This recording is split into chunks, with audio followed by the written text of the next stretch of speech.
Bittersweet. You got a fantasy stud on your roster. You go up against one. You win a big time matchup. You lose to a rival. Sometimes fantasy MLR is bittersweet. On this week's episode of the Fantasy Ruckers Show, we break down all of those performance, plus give you some waiver wire options and look ahead to an exciting week 7. The Fantasy Ruckers Show starts right now. Where rugby and the world of fantasy sports collide. Welcome to the Fantasy Ruckers Show, bringing fantasy rugby to the masses, talking all things rugby from the MLR to leagues around the world. We're on top of it. Headphones on, pads off. This is the Fantasy Ruckers Show. Now, here are your hosts, Ryan Yee, Matt Yee, and Devin Vanderpool. What's up, everybody? This is episode 147 of the Fantasy Ruckers Show. Thank you so much to our Fantasy Ruckers League members, our community members, and everyone else tagging along on this journey of making fantasy rugby a reality in the MLR. With you each and every single week, Matt Yee, Devin Vandy Vanderpool. I am Ryan Yee. Vandy, you're back. Took a week off. Needed to take a chill pill after you got a nice little spanking from me last week. And now you're back. We're starting off this episode hot here, Vandy. It's good to see you, man. Yeah, I dodged the show. No, my son started swimming. I had to Swimming lessons in quotations. Yeah, I'll call him just down know here. that he plugs his nose when he jumps in boys. the water. We just spent $8 million on this swimming facility across the street, so I wanted to check it out. Yeah, it's worth about 2. We spent 8. Sounds about right. North American Construction. No, good to be back. There we go. Good old swimming pool in Tilsonburg. I'm glad to hear it. But hey, we had an interesting week here in week 6, though I will say. I'm calling this episode bittersweet because for you boys that have been indulged in the fantasy landscape and all things fantasy sports, whether that's football, hockey, now rugby, it is bittersweet, especially when you're in multiple leagues, especially when you're in multiple challenges. We sweep the table there in the listener league, feel good about that. And there are some people that I just hate losing to. One of them is Rugby Morning John Fitzpatrick. Can't even say his name right because he's got me shook.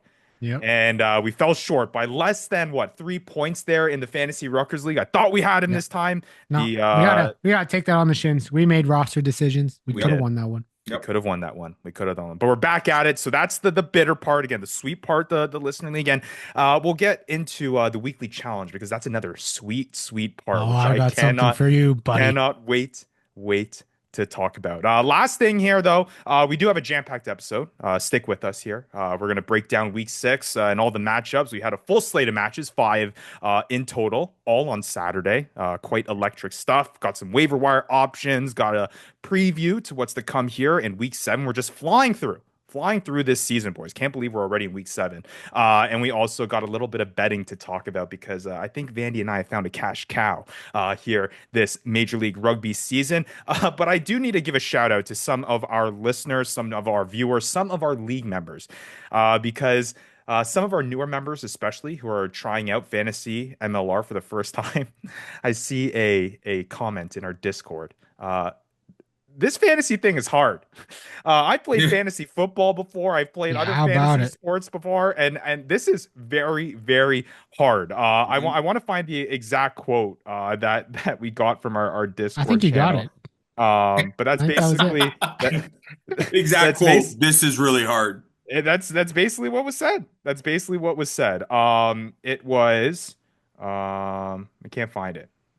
Here. I quote, "This is really hard." Yeah, not half full. It's unforgiving. It's brutal. Lineups are tough. You never know when they're injured, and then for some reason you keep coming back. All right, I got it. You so fall in love with your capture at 2row on our Discord. Yo, this rugby fantasy is hard, like hard. I feel spoiled by NFL fantasy. Information is readily available, projections, news updates, and all that jazz. Mm-hmm. Yeah, you're not getting that jazz here in Major League Rugby, but that's part of the fun, right? We love We And that's love. and that's why you listen to some amateur experts. Yep, like There you us. go. Like that Like said, us Seven here. Kunitani's gonna play. Like us here on the Fantasy Record Show. Before we move on to it, I'll give you guys the opportunity. So I guess at two row describes it as this is hard, hard. If you had to give a word to the difficulty level in which is fantasy MLR compared to other fantasy sports that you've played, what would you label it as? Ruthless. Ruthless. Okay, that's a good one. Harder. Harder. I got easy mode. This thing is easy, Oh, easy, and I'll explain why here coming up in our weekly challenge and the listener league. Take a look you're at all my record. smoke. Take a look at my record. We'll see. You're all smoke. Anyways, again, jam-packed episode. Let's get right into it. But before we do, like we say every episode, hey, if you want to get into that conversation, and we'd love to hear from you, just like we loved hearing from at two row.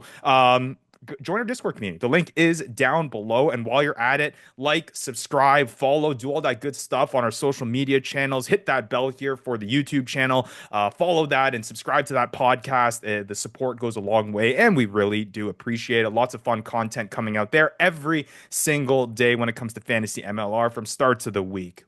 Team of the week, waiver wire pickups, and some fun little shorts here and there as well, which we do now here in this We do. 2020-25 season. It's awesome stuff at the Fantasy Ruckers. You want to go check that out. Also, go check out thefantasyruckers.com. The hard work, the baby of our website guru, Alistair Kirsch-Poole, who's worked really hard on it. Some cool updates, some cool revamped stuff there on that website that you want to check out. Even if you're not a fantasy MLR person, great place to check out some stats. Got some nice filters. Don't even need to be a part of a league to check out all those numbers. You'll want to do that. All that good stuff down below in the description. All right, you guys ready to get into this one? Yeah, Let's do it. All right, let's start off with some latest happenings from around the league.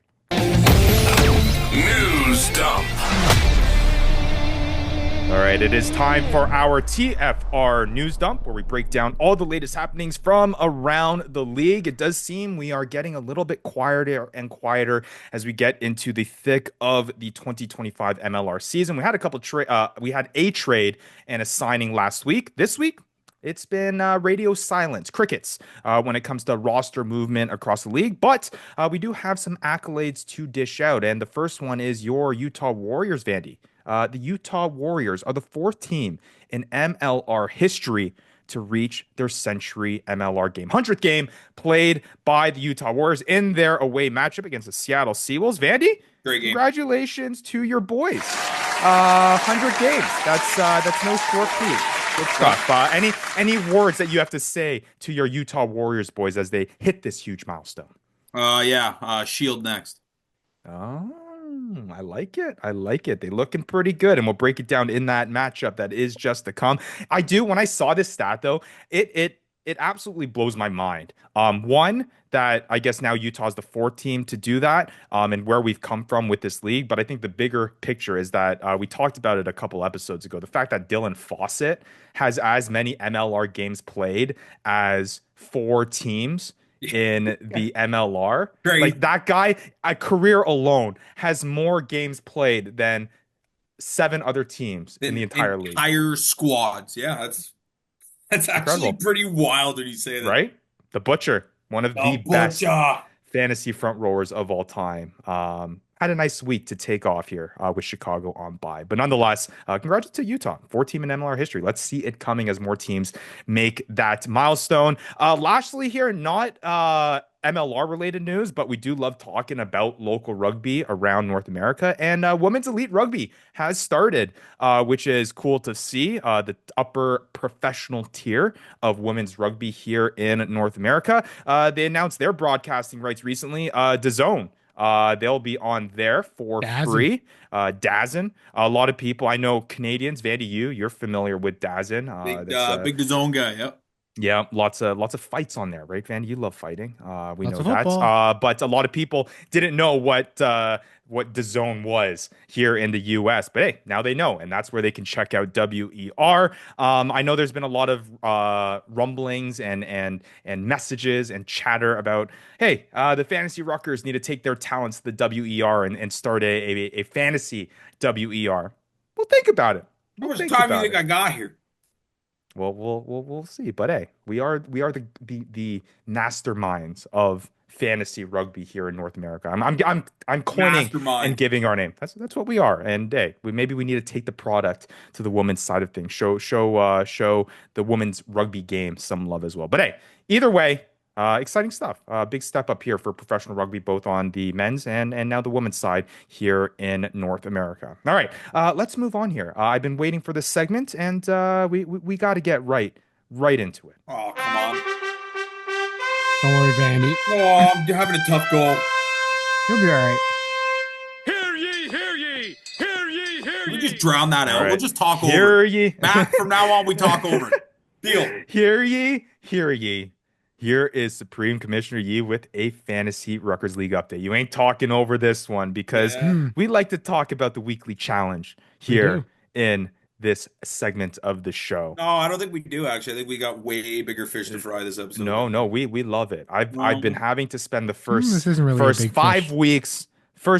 weeks listening to Matthew say that he is the man at this. Vandy, you're getting your hopes up, but we're right back where we need to be. And Ryan Yee, 100 he's points Supreme behind me. Commissioner Yee. No, it's the weekly challenge. This ain't the season-long challenge. I see Cashing here, out. 100 points behind me. I see I see here 60.3 points 289.4 over your 43.5 and then 193.3 points over Vandy's 38 see points. You We just can do this hitting talking top over 10. things over Way to and go, over. Ryan. You did it, man. You did it, man. You made the top 10. Give him a clap, man. You give him a clap. He made top 10. I can't because Finally. I've never made one. And you Hey, know what? you're an eighth. You made You're an one, eighth. Ryan. Don't you worry, Vandy. Don't you worry, Vandy. This guy's I got second. The one You got top Maddie 10. still beat me. Either You know way. what? It's coming. Anyways, It's hey, coming. I know there's still a lot to prove here. We're only again 6 weeks into the season. I got time to turn that 10 into a 1 here, and we'll see what we can do. But again, if you don't know about our weekly challenge, it is a way for you to dabble in the world of fantasy MLR. You pick a 5-player lineup with a budget of $15, a front row, second row, back row, halfback, center, and a back 3 player. Maddie's been tearing it up, right? On the season, he's 289.4 points. We had that sneaky Rian Stowers pick this week. I did like that pick. I did like that pick. I had that in my lineup as well. But Maddie on this week again, 43.5. Down I hit week, 60.3 for the top of the week. Boosting up your That's his peak. 193.5. Vandy, you had 38 and now sit 221.1 on the season at 8th. Rugby Mornings. I hate shouting this guy out. This is the second time we're doing it on this show, but Rugby Mornings, John Fitzpatrick finishes in second, our highest listener finisher of the week with 54.5. And he is third on the season. So we will see there. Alistair Kirschpool in second. Down week for him, 11th. But he is still up there, Maddie. You're only 20 points ahead of him. So we'll see. More than last time. We'll More than see. last week. That is true. All right. Lastly, before we get into this weekend's matches, just want to give a shout out to all of our league members. Again, I love to see all the fun that is that people are having playing fantasy MLR. Housekeeping notes like we do every single week. There will be eligibility changes. There will be injury updates, all that good stuff that is coming down the pipeline. So make sure you keep an eye out for that and any other announcements that are to come through our Discord avenues. Again, been a lot of fun so far and appreciate all the support we've had here 6 weeks into this season. All right, let's talk a little bit about week 6. Quick Tap Recap. All right, it is time for our TFR Quick Tap Recap. We're going to talk about the week 6. That was 5 matches, all on Saturday, 10 teams in play, 1 team on bye. The Chicago Hounds getting to sit back, kick their feet up, and relax and watch some good rugby.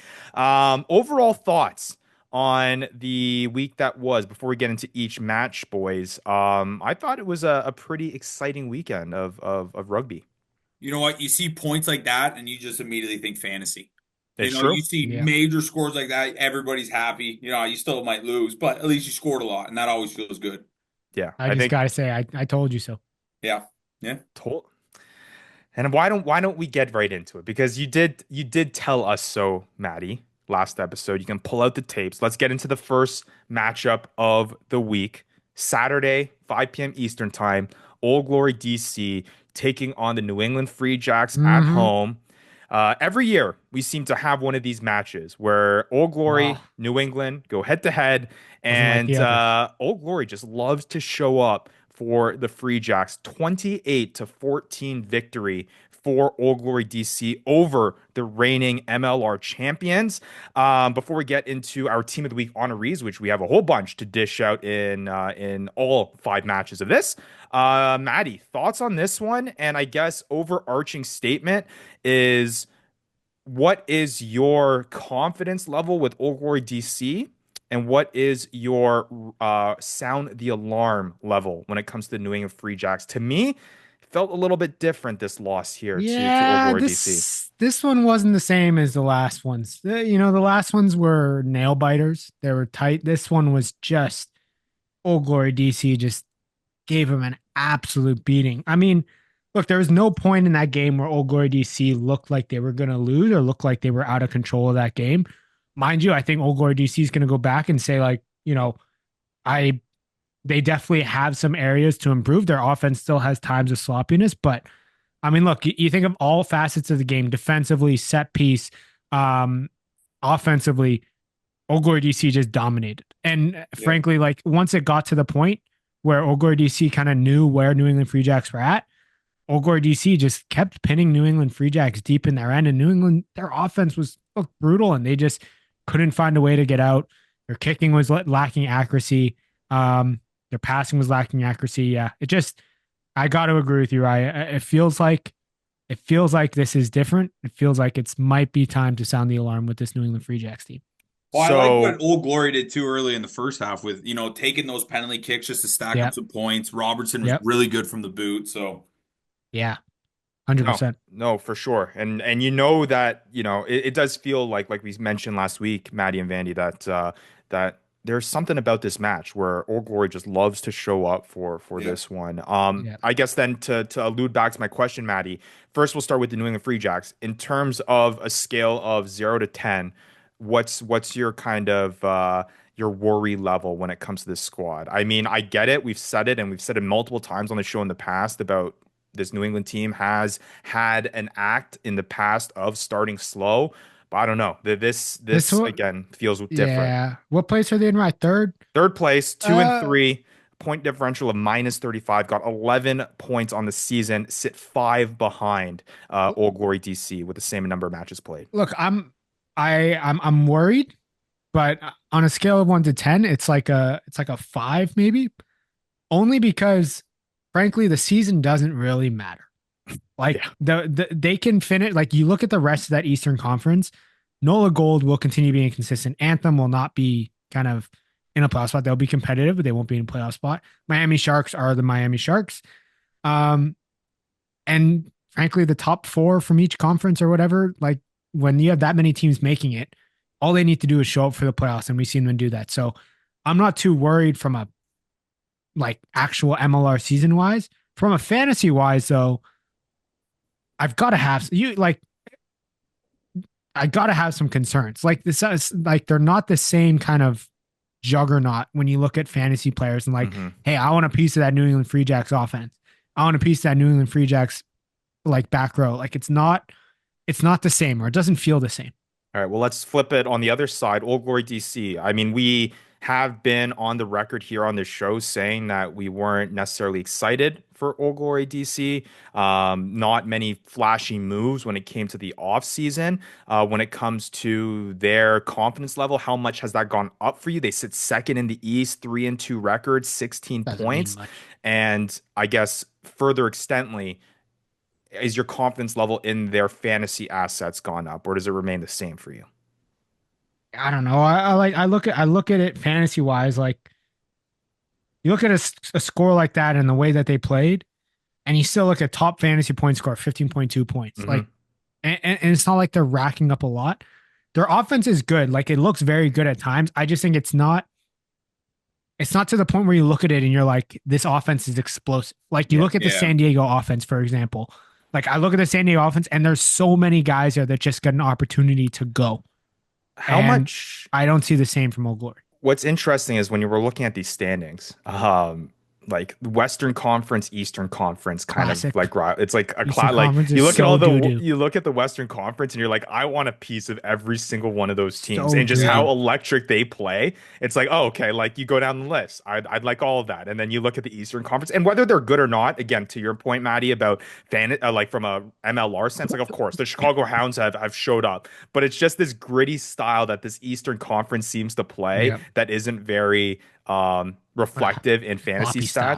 stats. Yeah. So either way, interesting to say. Let's get into some fantasy point performers, though. We do have one team of the week on a read to mention in this one, and that is of the center position. Stephen Hughes That's of Old Glory crazy. DC with 14.5 fantasy points. You could decide whether or not that reflects kind of how centers were kind of lackluster this week, or that Stephen Hughes has his best performance of the season by far. First time hitting double digits with 52 meters gained, a try scored, 6 tackles, and a forced turnover to lead to those 14.5 points. Stephen Hughes, we'll talk more about him in a little bit, but he had a game and his best performance so far for Old Glory DC. Other players, Jason Robertson, Vandy, you mentioned him. His effectiveness from the boot, 2 conversion kicks, 3 penalty kicks. That's just classic Jason Robertson style.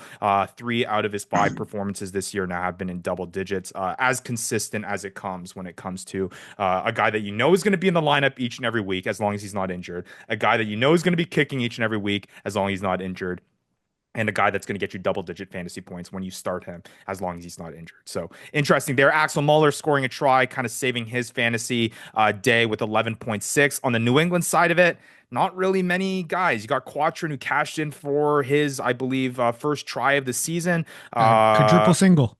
A quadruple single. Yep, exactly. One try, 8 meters, 9 tackles, 2 forced turnovers. Is that what we're calling it on the show now? Nice. Okay. And then Vian Conradi. Again, 10.8. You're not disappointed with it. Back to back double digit fantasy point performances for him. 19 tackles. I'll take that every day of the week Oh, Yeah, yeah. from my back row. Oh, solid 100%. 4 from Vian Conradi. All right. Anything else you want to touch on with this Old Glory DC Free Jacks matchup? Besides Nope, that, I they think really need Patros back? No, not really. Yes, Yeah. that's true. Like Yeah, that game just showed you how bad they need Patros. yeah. No, we'll leave it right there. All right, let's go to the second matchup here. I told you. 7 p.m. Told Eastern you. time.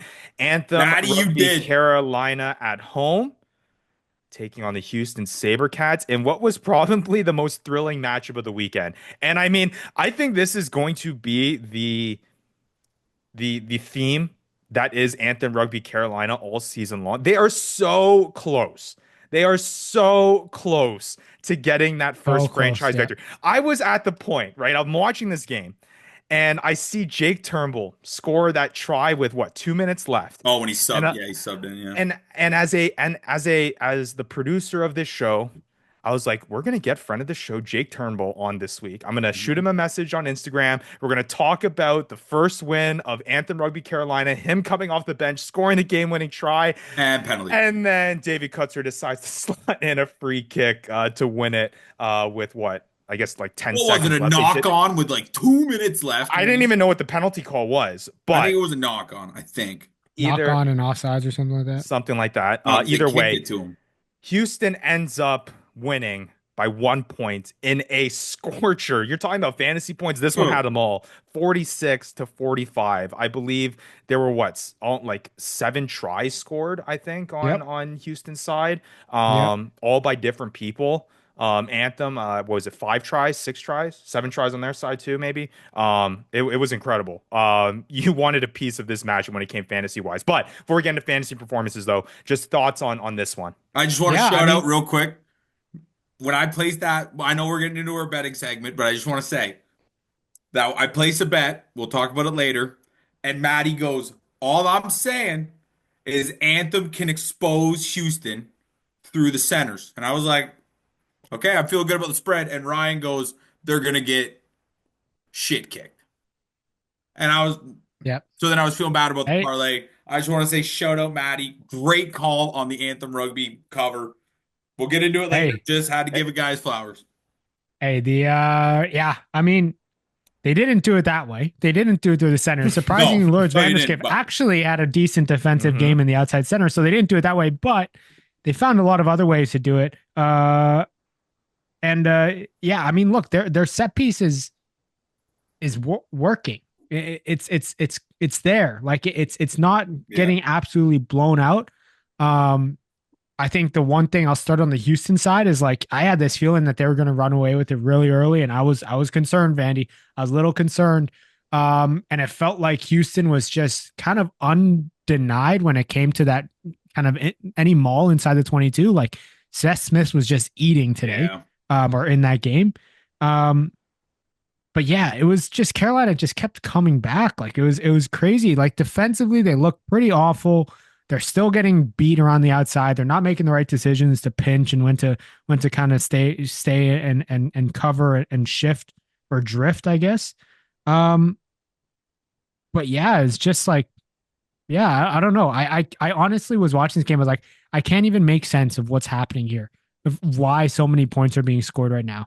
I was so confused. I kept getting distracted by the light show that kept going on after every try. They like turned Yeah. off the lights There's, completely. I was confused. I actually love it because they do that in other sports too. Like they've done it. I know they do it in hockey for sure. They do it What if in somebody's other scared of the football. dark? Well, so the first time it happened, I'm like knowing like MLR broadcasts. I'm like, oh, we lost the feed. Where'd the Yeah. feed go? And then I realized it's just the thing that they do, I guess, in Carolina. I think it's Man, cool. I think I it's think it's cool. cool. I think it's San cool. Diego has their fire thing, and might Yeah. as well There you might go. as well have Got something. to find Turn your off the shtick. lights. Get the guy with the light switch. You know, Does yeah, does this instill though any confidence that I was gonna come on this show so hot and say Anthem, they squeaked a win out of a team that they didn't think they were gonna get win of. I'm back on the train. I'm supposed to still be on the but train of you them know what? hitting 3 wins. It You know might what? I got like there's something that's um incredibly, I guess, like confidence building for a team encouraging. when you have that type of like people think you're going to lose and get absolutely whooped Yeah. all last year, and you come into this year and you have like 3 out of this 5 really close games, like really close games against top sides Yep. too. Mhm. You got to feel encouraged. Like I think that they're going to continue to just go up and to the right. It's just a matter of whether other teams get better. I think something to watch out for is like their next game against Miami, their next game against NOLA, honestly, their next game against Seattle.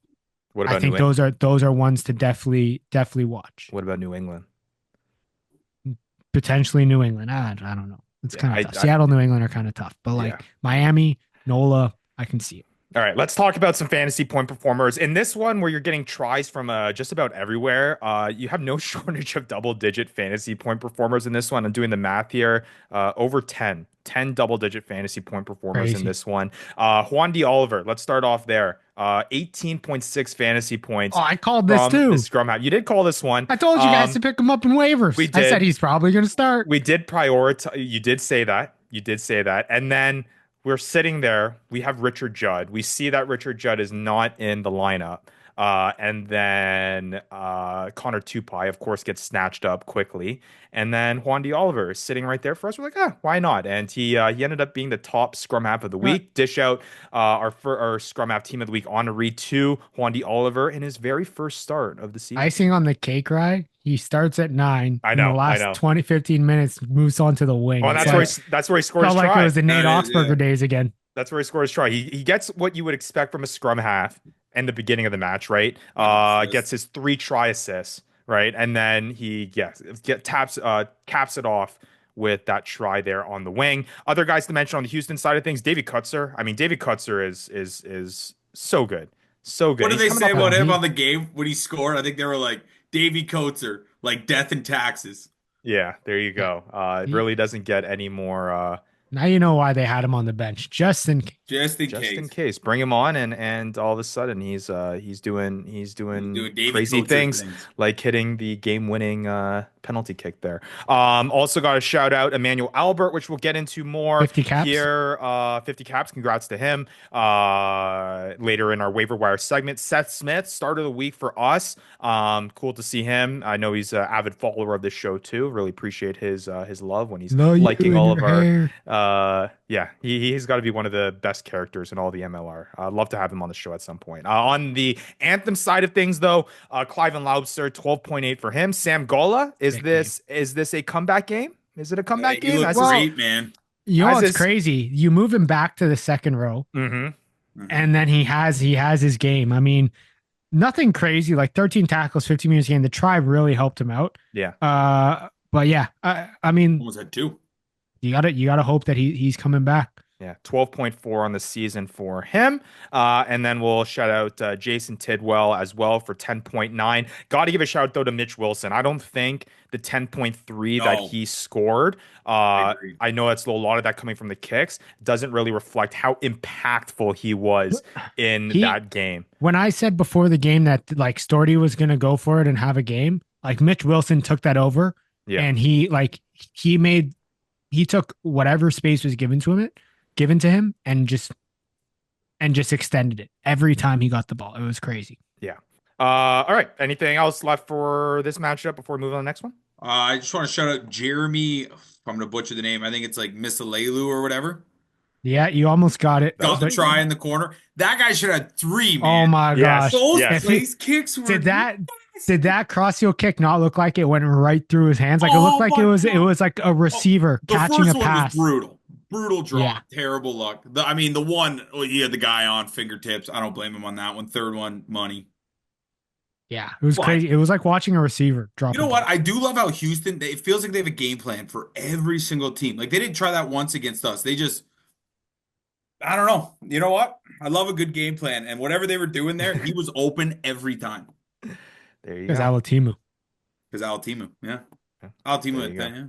Something you learn. Vandy loves a good game plan. All right, let's move on to the third matchup of the weekend. Same time as the Anthem Rugby Carolina Houston Sabercats. I will admit I was tuning into the RFC Los Angeles game here first, because we had a little bit of skin on the game, right, Vandy? But as we soon as did. I saw that Anthem was even keeping it close, I'm like, I'm turning over to the Anthem. Yeah, I was Sabres. watching the Anthem game.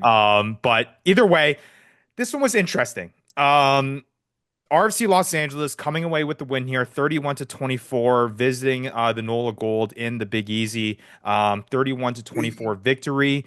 I think it looks a lot closer than what it actually was. NOLA, you take away that Xavier Mignot intercept try, it becomes a lot less competitive.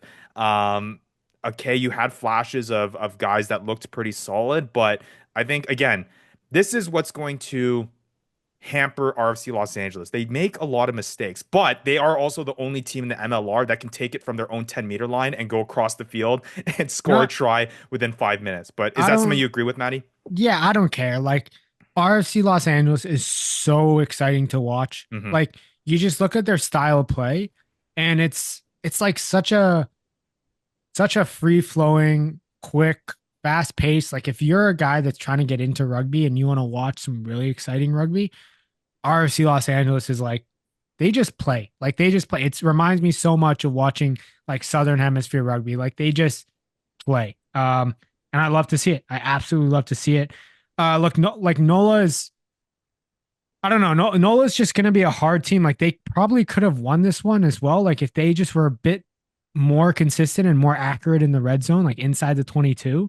But their offense just is so stale. It's just like, it's just so one-dimensional. They're getting caught. They don't really do anything to manipulate the defense. And yeah, it's a hard time to kind of watch them. And especially when they're against RFC Los Angeles. Like you look at the two teams and you're like, man, like I'm watching two completely opposite ends of the spectrum when it comes to offensive style of play.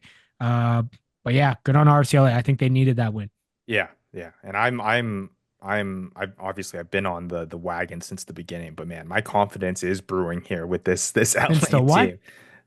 team. I've been on the wagon since the beginning Okay, that's like Beginning starting what? Star Wars from 6 episode months ago? 3. of this season. Jeez.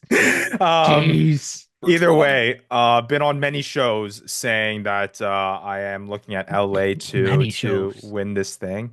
This show, Eagles overseas, in my prediction segment. All right. Let's get into fantasy. Why this has to be the year of the night. Like this was the week of the nines. It Yes, was, it was. because if there's a guy that's reflective of the fast-paced offense, Gonzalo Bertranu. I mean, Phenom. 17.4 points on the Oh, season. quick tap recap. This guy, Yeah, quick yeah. tap. On the This season, on the week.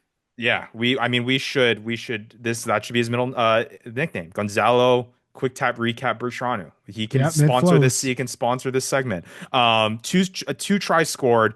Both being just your classic shifty 9 tries at the meter mark. I knew that like that second one I knew they were calling that back too. I was like, he looked so confident after he placed it down when they called it a knock on, right? And they like recovered it and went back the other way. I'm like that they're calling that one back, Yeah. and it ended up being the case. But He adds 53 meters, a try assist, in the not sixth even the skate he played. tries. Not even the tries. So, like for me, it was like he keeps the defense on their back foot constantly.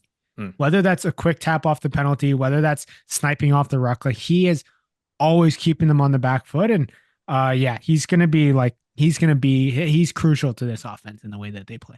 Um, we might, Maddie, have our very very first, I think, pinpoint top 5 player that we Not said was true. going to be. I still got Jed Holloway in there. I had no, but I'm saying we both predicted Bertrano to be number 1, and Oh, he's Yeah. looking like he's going to be that. So, if he keeps up this pace, he will be exactly that. Other LA guys, Jack Shaw coming on for an injured Seth Purdy. no, Lordy. Yeah, tough to see that early in the game. That's a shoulder for Yeah, sure. yeah. Slinged it. He was holding it, and yeah, it looked exactly like that. But either way, 15.3 points. Jack Shaw making the most of the opportunity. In him coming on the field there at 56 meters, that early try scored, which was a beautiful try, by the way. Rory Van Voot continues to be very, very adequate. He has scored double digits in every single match that Yep. he's played in. 12.8 Weapon. this past week, 110 meters gained, the highest of his season so far.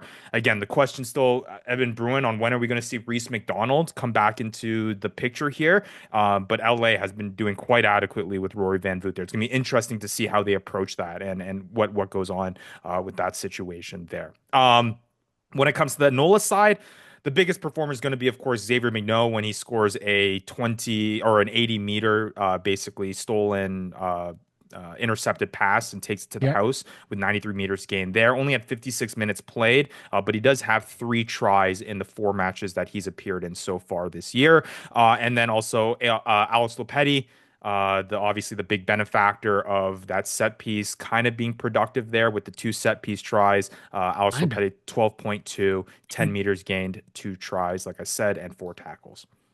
Yeah, I mean, he's a guy definitely to look at. The fact that he's with Big Joe back and he's still starting and scoring and Mhm. being productive, that might have won the spot. Man, McNeil is exactly what I was hoping Ed Feedon was going to be. You know, that's what I was envisioning. What I I thought. mean, I in a thought lot of so leagues, too. I thought so too. Man, in, it's in a like lot every of game, Ed leagues, Fido still looks good. He's going to get you 9-10. You know, you're not mad about it, but you're looking yeah. at him like, should have been you.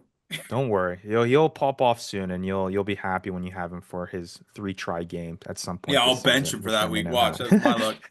All right, let's move on to the second last matchup of the weekend, 10 o'clock Eastern Best game of the time. weekend. Seattle Seawolves, Utah Warriors. Utah hanging in there to come away with the victory, 30-27. The 3-point win, that penalty kick that they decide to go for towards the tail end of the match ended up paying off with Seattle inching closer there. But I mean, Vandy, take it away, man. How proud of you are you, your boys here in this one? Utah looking pretty solid so far this season. 4-1 in a very competitive Western Conference. You got to be pretty stoked right now. Yeah, you know what? I mean, territory wise, we got beat up a little bit. You know, they were beating us pretty bad on possession, but you know what? I love to see it. We were defending our kind of 20 meters and back. We were giving them big. I mean, you don't love to see the big lanes we were giving them, but we were holding on pretty stout defense up until 60 minutes. Shout out Joe Mono, hardest hitting 11 in the game right now. I Oh swear my to God, goodness. highlight reel hit every single week. You know, we Ridiculous. were using it was a well, not typical. I'd like to see a little more offense, but it was a pretty typical Utah game. We used the lanes really well. Joel Hodgson had a phenomenal game. Absolutely busted ankles on the first try. Second one, Mhm. just, offload went wrong. Nice steal. Gone he goes. And you know what? I thought our scrum actually looked really good. I would just like to see us clean up the penalties. We were given, a couple stupid penalties in our zone, gave him free kicks off the beginning, down 6-0. Come back. I thought it was a great game, but like you said, we almost You're choked her at clenching, the huh? end, You're clenching man. at the end. Oh my God. Well, I mean, that they're handing The out butt yellow cheeks got a cards little like it's tight. whatever. You know what? No. Great game. Great game. I thought that Spencer Jones yellow at the end. I was yelling at the TV. I'm like, here we go. There we go. We're gonna lose Yeah. now. But Maybe we that's didn't. what's different this season. Maddie, do you agree? With Vandy? Yeah. Yeah.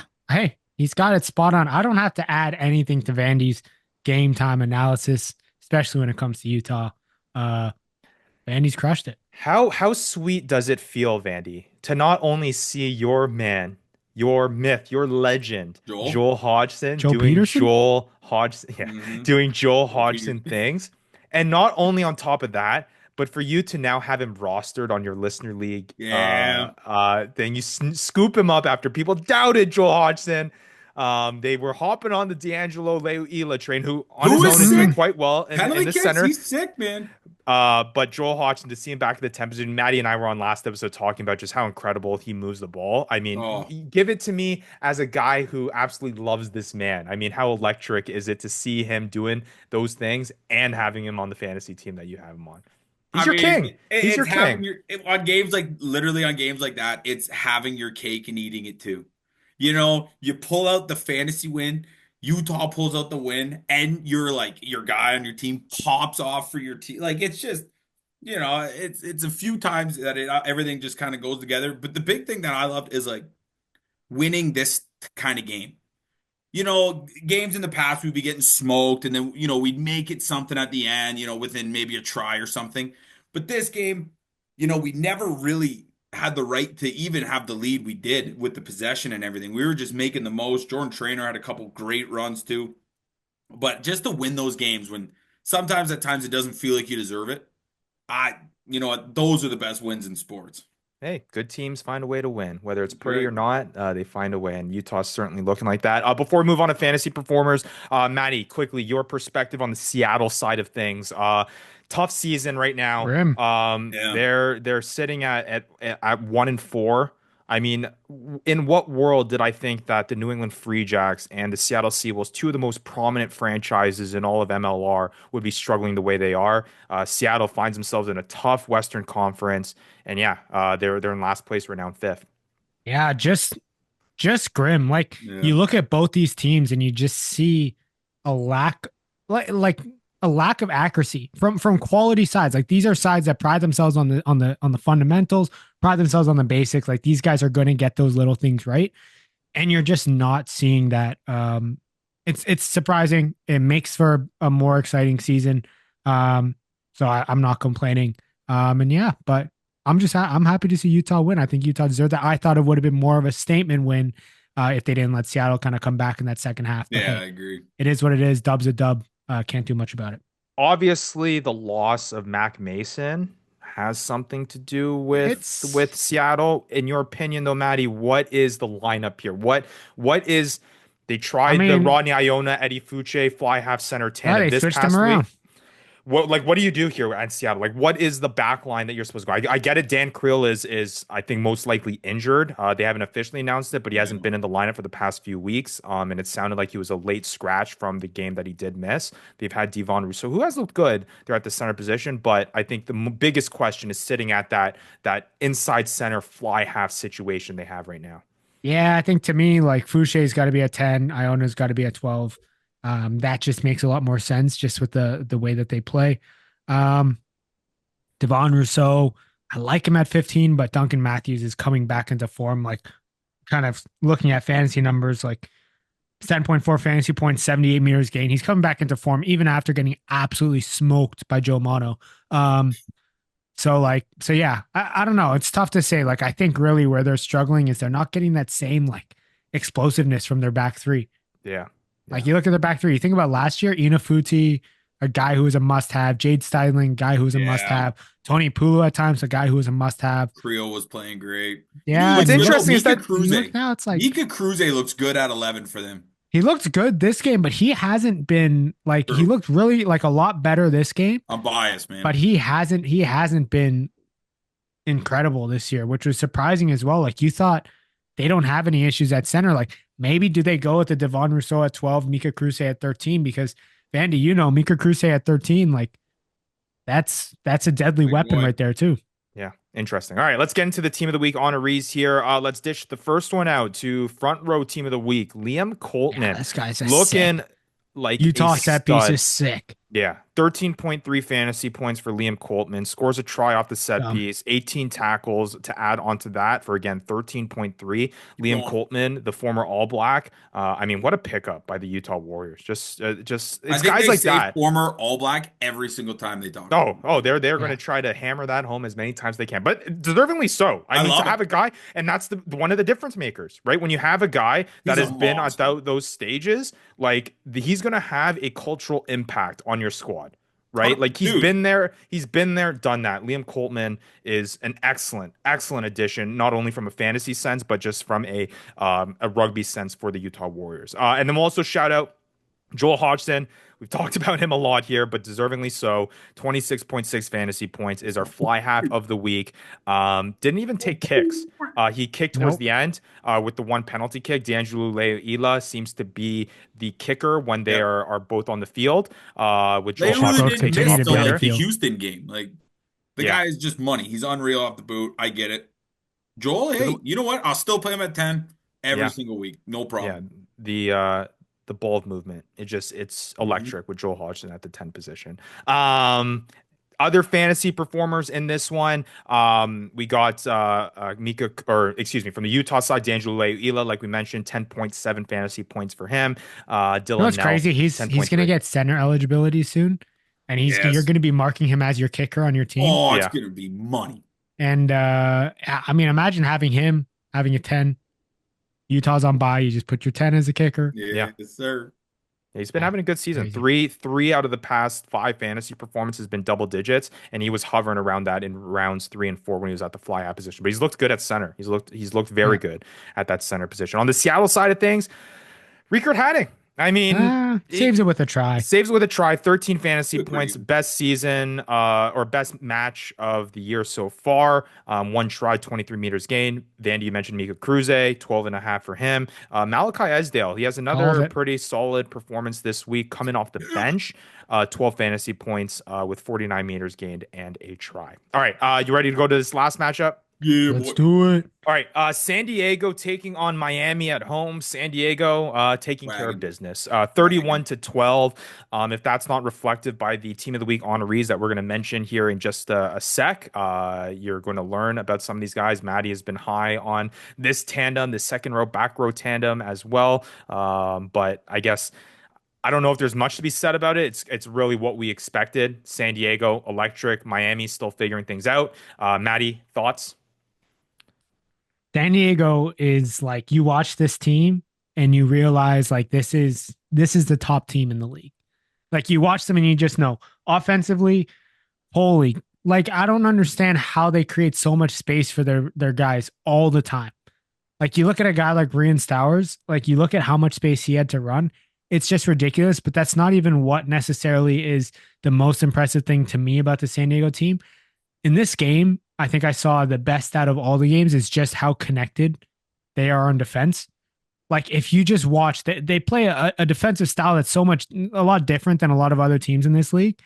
But you just watch, like if you just watch their defense, you see the communication happening Mhm. and you see the trust between each player. Like the guy is pushing off, knows the guy's going to help on the inside, doesn't even have to second guess it. It's insane to watch. And Miami just frankly ran into it and was just like, they couldn't really do much. And I think honestly, the score was a bit closer than it really was Mm-hmm. and really should have. And that says it, even though they're up like what, 15 or something, they won by over 15. Um, but yeah, for me, like kind of what sums it up for Miami, they were up two guys for 10 minutes and they scored one try and San Diego Yeah. scored one back. And it's One like, back, yeah. there can't be anything as deflating as that. You're up by two men and you can't even win on the scoreboard for those 10 minutes. So And your yeah, forward pack's losing against a team that's down two. It's crazy. yeah. Like, it's The just San so Diego much team beef, is man. It's just this team. they're the real deal, man. They're the real deal. Yeah. I mean, It'll be dude, San Diego. it's like San watching Diego. yeah, I mean, I understand rugby really well at this point, but when you watch them, it's like, why don't it sounds stupid, but it's like, why don't teams play like this? Like, why don't you just go out and do this? Like, it's just Well, it's Well, I'm just boom. gonna. be They good. beat you and they beat you, and then they move it outside like Jed Holloway, Christian Poitevin, Brad Well, Wilkins. exactly, Tupai's so exactly. good at moving it. Lincoln McClutchy makes great play. Like, That's exactly it, right, Vandy? Like, not every team has some of these guys yeah, that were just their go name get here. good. They just Yeah. go get good. Well, let's talk about some of those guys. Team of the week honorees all over the place for San Diego. We'll start at the second row position. Jed Holloway. I Dude, mean, Beast. This guy's a second beast. so second good. row cheat code, right? 14.2 points in this one. Full 80 played. His third straight match, full 80. Dumb. 18 meters gained, a try scored with 8 tackles plus 2 forced turnovers. I mean, See, like Jed crazy. Holloway, man. 14.2 It's at the second row nuts. position. You're not Got losing. if three you're Jed Holloway. double-digit point weeks out of 5 Yeah. And he's as a second second row. rower. Like, Yeah. what? Brian, can I talk about the net? I mean, no, actually, you do your team of the week first, Okay. and then I'll talk about my guy. Let's talk about Christian Poitevin. Back row team of the Oh, week honoree here let's with go. 14.7. He's got to get extra 10 points for absolutely undressing Yes. the defender The, down the the, sideline. On the the, wing, the, yeah.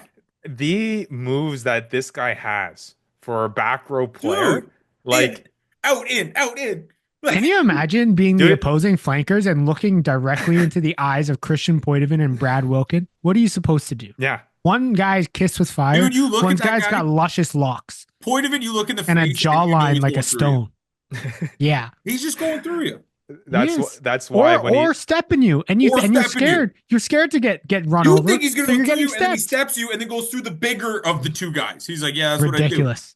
Christian Ridiculous. Poitevin, 14.7 fantasy points this past week, 54 meters gained a try, only 6 tackles, his lowest of the season, Only but he has a Holy forced shit. turnover as well. Too busy running amok. But let me list the Too busy with the performances ball he in had his this season. Christian Poitevin is one of my favorite fantasy MLR surprises this year. Not that we didn't think he'd be able to get there. We've seen this before back in his 2 years ago. Giltini's days, and when he was on the San Diego Legion back in their Shield run there. But 12.7, 11.7 off the bench gets 8.7, 11.8, 14.7. I mean, like, if you were able to scoop up Poitevin in that first week, you're quite happy here. Last guy I want to mention here for our team of the week honorees, Rian Stowers, 18.2 fantasy points, looks electric in I his very first start of the year. 101 meters gained, a Sweet try scrum scored. cap. Yeah. He was a fun player to watch here in this match. Yeah, it's going to be interesting. Miami and like Anthem are 2 teams specifically where I think your 15, your 13, and your back 3 are really going to eat against them. Like really going to eat. And you look at this game, like Brian Stowers, like the amount of space that he had in that, like just outside of 13, was just ridiculous. But he looks good. He looked good coming off the bench in round 4. He looks good starting this week. I expect him to continue to be the starter moving forward. Yeah, that's why he was my start of the week and had him in my weekly challenge. It's pretty solid stuff. All right, on the Miami side on the Miami side of things, Shane O'Leary, 12.2. Good for him. Canadian. We've seen him before in his Arrows days. 12.2 fantasy points. Again, kind of a spot starter there with Martin Elias and Videla both not playing. Kubeli, 10.9. Ardeo, 12.1. Again, nothing shocking here on the Miami side of things. Anything else from this match or any of the matches that you guys want to mention before we move on here to a little bit of looking ahead to a week 7? Move on. All right. Yeah, I think I'm good. Waiver wire breakdown. Vandy says he's good. That means we move on to the waiver wire breakdown here. We head into a week 7. Again, only one team on bye, so not necessarily looking for those spot streamers, but there's definitely guys on the waiver wire that had some big time performances that you may want to scoop up and find yourselves guys that are mainstays of your lineup.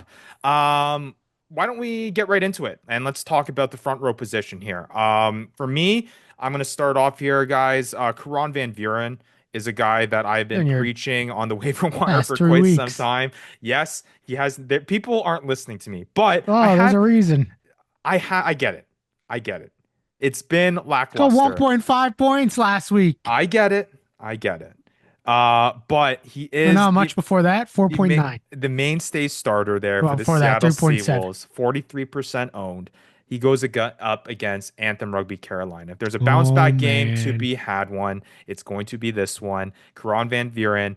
I was wrong the week before. Shouldn't have picked him up. If you picked him up, I apologize. But this week, I promise you, for about 80% me being confident, if you pick him up and stream him this 50%. week, I'm going to if lose you this week. have, let's say, you've been relying on streaming your front rower, maybe you had a Miami guy who's on bye, you had Nobody had a Sean McNulty, McNulty, a Ryan. McNulty, Karan Van Buren, great option for you. Maddie, what do you got? Yeah, I'm going to go with the more sensible route. Jake Turnbull from the Anthem. Uh, Look, we had him on the show.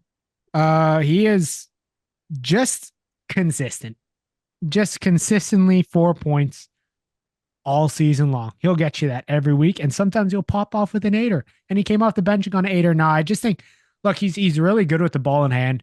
He's one of the few guys that isn't in the hooker position who actually doesn't necessarily rely on tries, because he will get a decent meters gain and he will rack up the tackles. So, yeah, for me, Jake Turnbull is a guy who like really shouldn't be in the waiver wire, but he is. All right, let's move on to the second row position. For me, I got a rare Anthem Rugby Carolina guy that I'm going to tell you to pick up. Viliami Vuli is a guy that I think you should be looking at. 0% owned. Literally, no one has him. But if you're trying and waiting for one of your second row guys to pop off and do something good, maybe give Vuli a try. Do you know why? Not only do his numbers back it up, where he's had back-to-back games where he started and played the full 80 minutes, something that we love to see from our second row players who play full times. 3 out of the past 4 matches he's played has been double digits in tackles. He does have a forced turnover over that time too, a try as well. But the big thing, the analytics tell you to pick him up too, because Seattle is actually the worst team against the second row position, been allowing the most points to the second row position. You pair that together with Vuli's performances over the past 2 weeks with the matchup he has up against Seattle coming up. I think Vuli is a good guy to plug into your lineup this week as a streaming option, and with the upside of possibly being a long-term stay with how shallow the second row position is. Yeah, I'm gonna give you guys a long-term option. For me, Johan Mumsen's got to be it. I mean, I Your told you Johan guys. Mumsen is my Karan Van Vuren. Wrong. Johan Mumsen last 3 weeks has 7+ points from the second row position. One of them coming off the bench. Yeah. Karan Van Buren in the past 3 weeks has an average of 1.3. So I think we're talking about 2 different players here. But this guy's the long-term play. He's going to continue to kind of put up points. And a guy who, like, again, really shouldn't be in the waiver wire, especially, like you said, Ryan, a shallow second row. Somebody dropped Gavin Thornbury, and I swooped him up so quickly. Yeah. Captain. Dropping captains. I will say all the guys that we are, to Maddie's point there, all these guys that we're mentioning are below 50% owned. There is a chance that there are guys, there are guys that are above that threshold. Make sure you check for those guys like Gavin Thornbury's that might be sneaking in. Man, you missed it. I think it was 2 episodes where you had to leave early. This guy was throwing guys who was 80% owned. Hey, if he's available in your league. Said if he's available. There's a couple people that have probably appreciated those tips if they saw those guys floating around. All right, back row position. We are in agreement, a rare agreement for a guy on this one. Because there's nobody else. Emmanuel People are Albert. hoarding them.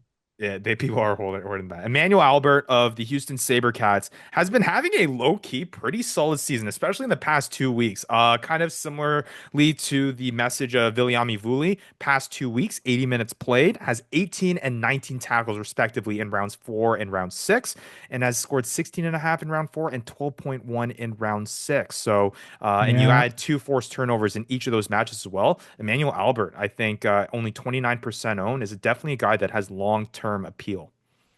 Yeah, and you give him the time, and I mean he gets it. We all talk about Sam Tuifua when we think about this Houston back row, but we don't think about the guys putting in some of the dirty work and not just scoring tries. And Emmanuel Albert's one of them, just getting 50 caps. I think if he continues to play full 80, he's going to continue to put up these types of numbers, put up double digits, and I'd like to see that. All right, scrum half option. It's basically who's the best of anyone who is available, and at this point, No, don't you'd even put touch Nola. you'd put a cold body in that spot because you don't know who's starting. But it does appear that Carl Keane is going to be the guy that is starting at scrum half for Anthem Rugby Carolina. He's owned in only 43% of leagues. At this point, if you can just get a guy that you know is going to start each week in and week out, and you don't have to play the Utah Warriors game of Zion going Logan Crowley each and every week, the Connor Buckley, Ethan McVie game each and every week, the Luke Campbell, Ruben DeHaas game each week, Carl Keane may be the more sensible and sane option for you. Has his second best outing this past week with 8 fantasy points, and has played a large part of the games in the 380 minutes played, and the first 3, I know one of those was a fly out position, but 70 this past week against Houston. Yeah, and you might get a sneaky little out of position play. He does play. I think he's a natural 10 playing 9. Could be wrong. But yeah, I like Carl Keane too. Yeah, I don't know. I guess my only advice would just be like stay away from NOLA fly halves and nines. Stay away from all of their halfbacks. Yeah. Like I don't even know. It's a garbage dump there. And with that being said, really not many options there on the fly half side of things. I got nothing. I will say Christopher Hilsenbeck. This is barring that Sweel is still injured. He's only available in 29% of leagues, especially coming off of the bye week. I'd imagine the likelihood that Sweel is maybe healthy after the bye week is possible, but if I'm the Sweel owner and I've been waiting for that, Hilsenbeck might be a good option there for you to pick up. They also go up against the NOLA Gold this week, so point opportunities will be there. Center position, Stephen Hughes, 14% owned. Old Glory DC has his best showing of the year, 34.7. I think a lot of optimism with Stephen Hughes this week. I think the big thing has been his play time. He's been consistently in that lineup. It's been Emery and Grigg who have been kind of in and out of that lineup. So Hughes has been the mainstay, and whenever you can find that, pretty solid here. And if Old Glory DC is turning things around, Hughes is going to be a big part of that. Maddie, I know that the center options not are much. shallow. I was looking at Stephen Hughes. I don't love it. You look at his past 5 games, and he's been getting 80 minutes and not doing much with it. I don't love it. But hey, plays 80. I guess, Ryan, to your point, you need somebody to throw in there. If you need somebody, you got to do something.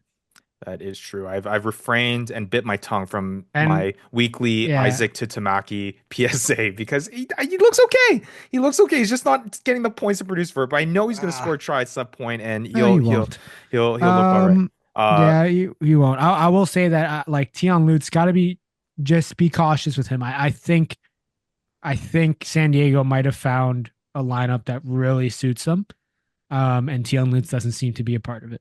Yeah, Ethan Grayson moving up the center position. Rian Stowers going back to the fullback. It'll be interesting. All right, lastly, back 3 position. Duncan Matthews for me, 0% owned. Ooh, I like Maddie, that you one. talked about that earlier. He seems to be coming to form. We'll see where Creel's health status is and how that affects the lineup. But Seattle does go up against Anthem Rugby Carolina. You heard Maddie say that the fullback position tends to be very, very effective against that. Duncan Matthews has looked good as well. 34.1 points on the season so far. Again, he's widely available literally in every single league. So go pick him up. Yeah, and for me, I mean, Duncan Matthews definitely one of them for me, but I've got Rian Stowers. Like I said, I think he's going to be a mainstay in this San Diego offense. Like he's been good both times. The one time he came off the bench and came on in the wing, I think, and then this time where he gets his start. I think it's as a coach, it's going to be hard to justify leaving him out of the lineup. All right, quickly here, defensive set piece matchups here. Anthem. And I'll say NOLA. I know. Oh my gosh, Ryan, did I not? You laughed at me when I said Anthem last week. You laughed at me. How many points they get this week? 5. How many? You tell me. They got both defensive bonus point and offensive bonus point. And Boom. you think they'll be able to do that against Seattle? Yeah, I mean, if you get a point for a win, yeah, they might. All right, I guess we'll see. NOLA, they go up against Chicago. I know it's a tough, but you can't deny in there. You can't deny the fact that they are the highest scoring defensive set piece right now, 17 fantasy points, because they might not do anything great, but the one thing that they do kind of all right seems to be that set piece where they score some tries. And to be fair, I haven't had a set piece in my lineup for the past 3 weeks. So that might be the strategy to go. Honestly, that might be the strategy to go. All right, let's get towards the tail end of this show here and look ahead to week 7. Rucking Rundown. All All right, let's talk about this week 7 to come and give an early sneak peek preview of what we think about the matches that are going to be played this weekend on by the Miami Sharks. Vandy, you are killing it, man. 19-9 on Whoa, didn't I predictions go this far. undefeated last week? 17-11 for myself, and I'll give you your flowers, Maddie. You did go perfect. So the second straight week, I think it might be the third straight week that we've all gone perfect. At least one of us has gone. Maddie, you went a 5-0 here this week. Pretty solid stuff. You're now above 500 at Hell 15 yeah. and 13. OGDC. Smart man, you know? Smart man, smart man. All right, let's talk about these matches. Let's see where we are thinking at when it comes to our predictions here, and if there's any fantasy players that we are leaning towards having big time performances. The week starts off on Saturday. Again, we have all Saturday matchups, 6 p.m. Eastern time. RFC Los Angeles taking on Old Glory DC at home. Thoughts on this one, boys? Yeah. I LA. mean, Vandy goes quick. Whoa. Vandy goes quick. I'm going LA as well. I mean, it's going to be exciting. I know Old Glory DC kind of looks like they're going to form, but I think LA is really starting to pick up that momentum here. I'm excited for all of my fantasy assets. The biggest thing is hashtag find Semi. Is he going to start this week? Make his first start this week? I don't know. Doesn't He matter. came off the bench. I don't know. We'll see. Old Glory DC. I don't think they're finding form. I think they're just New England was just stinking. I think Old Glory DC's, they're fine. But yeah, I'm gonna go with RFCLA on this one too as well. All right, off the board on LA. I feel like this one we're all gonna have pretty similar picks. Yeah, this one is an interesting week. All right, NOLA Gold, Chicago Hounds. I don't think we need to spend much time on this one. At 7 p.m. Eastern time, take and play all of your Chicago Hounds players, in my opinion. I am going to be high on Ollie Devoto in NOLA this Gold one. Covering. Yeah, Ollie Devoto should be swallowed. I'm hoping to see Tim Swiel back. The Butcher, I think, is going to cash in if he starts in this one. Lucas Rumble, I think, is going to have a decent game as well. I'm going Chicago in this one. Vandy. Come on, Vandy. It should be Chicago. Like Nate Osberger should score 2 tries against this NOLA team. Hopefully. We'll see. Maybe. Yeah, I gotta go Chicago. Why are you guys making it sound like it's harder than it is? You got the first place Eastern Conference team taking on. Because when you count NOLA out, the yeah. moment you count NOLA out, they're gonna win. And then the moment you count them in, they lose. Exactly. They should win, they lose. They might win, they get dominated. What do we They should lose, they win. It's great.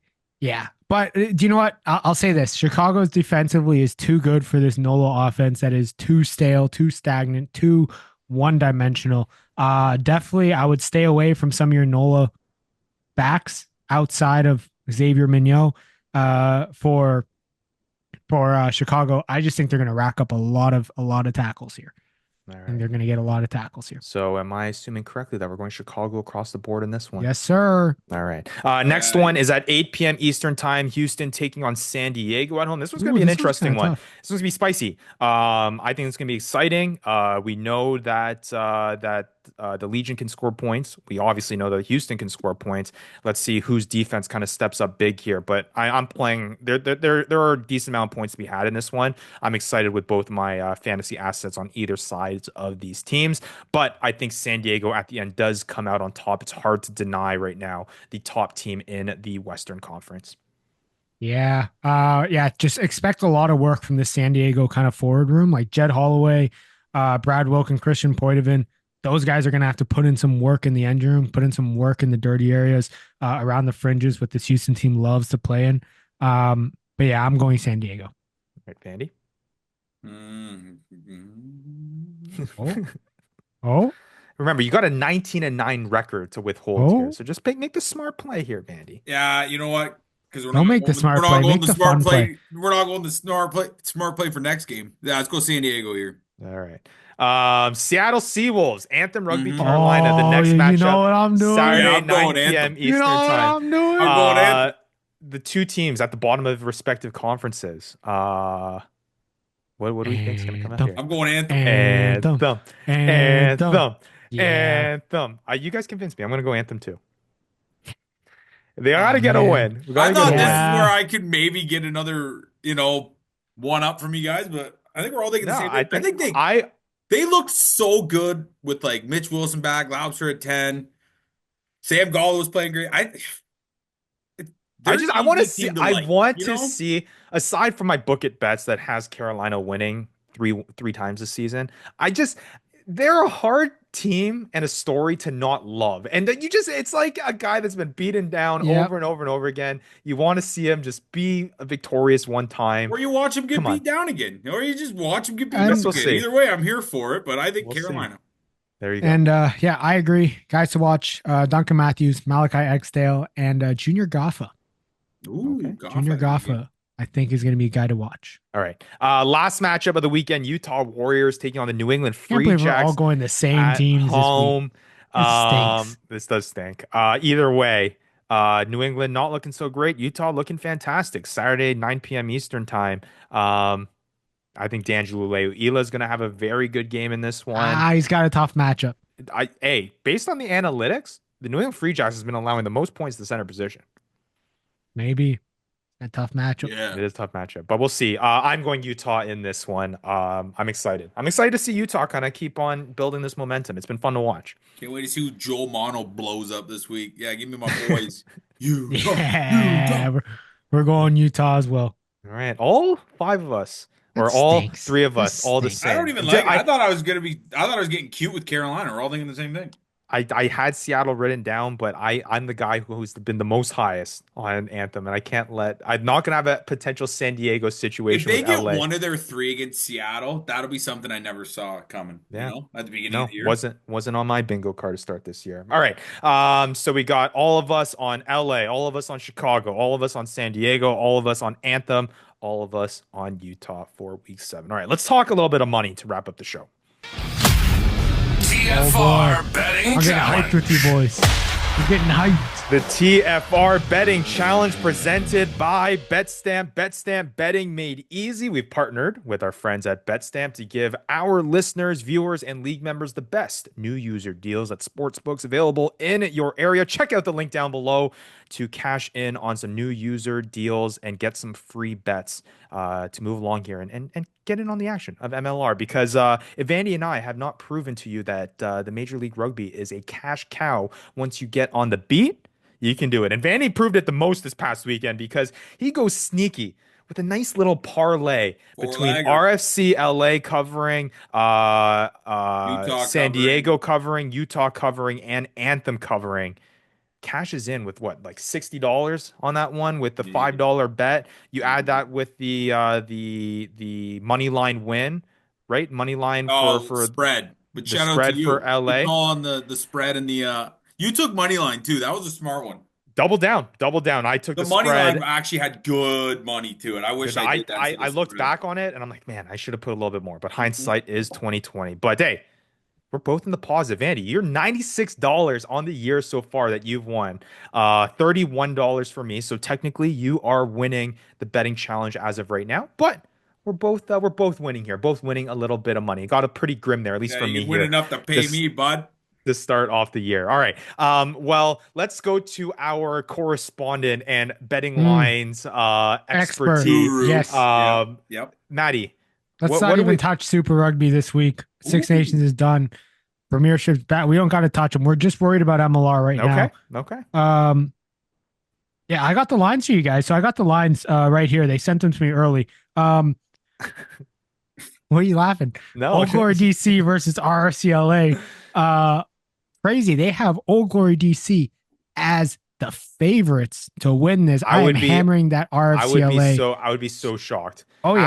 After the money that people made against RFCLA with them being underdogs against Old Glory DC just beat New England Free Jacks. The books are counting that in their books. They got this. Old Glory DC is going to be the favorite. If RFCLA is underdogs, I'm going with the same Yes, strategy sir. I went this I'll past put week. all I agree. $96. I'm gonna on it. say- It's done. No? I'm going to say Okay. RFCLA is going to be the dogs They by will not be the dog. 3.5 points. Okay. NOLA Gold, Chicago Hounds. Chicago Hounds, NOLA Gold, Chicago Hounds, the favorites by 8.5. Stay away from that one, or just go Chicago. But that one's gonna be a tough one. You never Wait, really who's know. favorites by 8.5? Chicago. I'm making money this week. Well, just know that Maddie's pulling these lines out of his bum. But either way, Realistically, And, I think the LA one will be like 3.5 for LA. Yeah, okay, whatever. I'm getting these books straight from the source. I am Houston, the San source. Houston, San Diego. San Diego favored by 2.5 points. That one's going to be a close one. Seattle versus Anthem. Look, Anthems are obviously the dogs. Let me go through the lines. So Anthem, this is the past 5 weeks that Anthem has played. 17.5, 15.5, 20.5 covered, 17.5 covered, 15.5 covered. So the past 3 weeks, Anthem has covered the spread. Here's what's going to happen. It's going to go to 13.5 this week. Ooh, that's a spicy line. Okay. All right. It's going to be 13.5, and you're going to want to take it because Anthem's going to cover. I think Utah, New England Free Jacks. Utah, the favorites going into this one. Let me throw something out. What if the spread's like 7.5? No. I mean, in theory, has to be more than a try. In theory, has to be more than a try. In theory, more than 10, I would say. It's more than a try. Sorry, you're right. More than 10. Okay, I like that too. I wouldn't take 7.5. See, in theory, though, we all picked Carolina to win, so we should be double downing on. No, let's get those plus 500. You don't put money towards his picks. The plus 500 odds on Anthem. I'm putting $1 on that. We'll see. Either way, plus 500. I'll put 5 on that. And but no more than if it's lower than 10. I love how we're buying all in on these hypothetical odds that are going to be. And Utah, New England Free Jack. Utah is obviously the favorites. Going into it, that would be the favorites by I'm going to say 3.5. No, because they can't come up with any 5.5, 7.5. I think the books love the Free Jacks. They're waiting for them to cover. Right, I'll say it right now. If the line's at like 3.5 with us, I'll probably as favorites at home. I'm smashing that. I'm just excited. I know to it's see hypothetical, but I will. Not hypothetical. Vandy, I don't know if you know in the Discord, but people have been popping off on your picks lately, and they've been saying, "Does Vandy like pain when it comes to these parlays?" And he comes and hits this one. I'm like, he's in it to win it. That's what it's called. Pain, or do I like pressure, baby? There you go. All right. Well, we'll see how close Maddie is. I was actually brainstorming this today when I was at work. Let us know in the comments. Hit us up on Discord if you'd like this to become a game. Start a sports book. Yeah. If you'd like us to start a game on how close Maddie can be to the lines, and we'll keep a running tally of the build of how off bet he on is. that too because we're degenerates. We'll bet on the betting of our betting analysis. Yeah, no kidding. By the way, none of these bets are guaranteed. Don't blame me if you lose, when you lose, or how you lose. Attaboy. And hey, hit up our friends at Betstamp because you can get on some new user deals here at sportsbooks available in your area. Again, link down below. We come out with our picks of the week on Friday when the lines typically come out either Thursday or Friday. Came out a little late this week, but hey, didn't matter this week. Didn't matter for us because we still cashed in, and maybe you'll be able to do that too. All right, boys. Hey, fun episode 147, a good one. 3 away from 50. We're heading into week 7, wrapped up week 6. Boys, we're just getting started here on the Fantasy Rucker Show. Anything else you have to say for the people? Keep strong, carry on. Peace and love. Peace and love. All right. Well, hey, for Matt Yee, for just words of wisdom from my co-host. All right. For Matt Yee, for Devin, Vandy, Vanderpool, I am Ryan Yee, and we'll be back next week on another episode of the Fantasy Rucker Show. Live, laugh, love.